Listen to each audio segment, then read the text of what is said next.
This is the Amber Alert system activated for the counties of Crook, Weston, and Campbell, Wyoming. A child is abducted from the town of Moorcroft and is believed to be in danger. The child's name is Rosalind Bennett.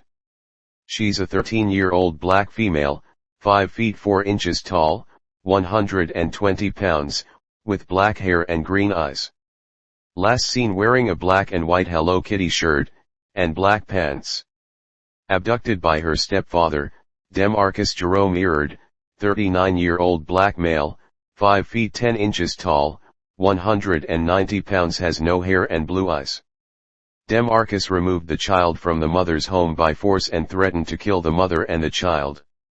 He is believed to drive a white 2004 Suzuki Forenza bearing Wyoming license plate 559681. Please call 911 if you spot the abductor, child, or car.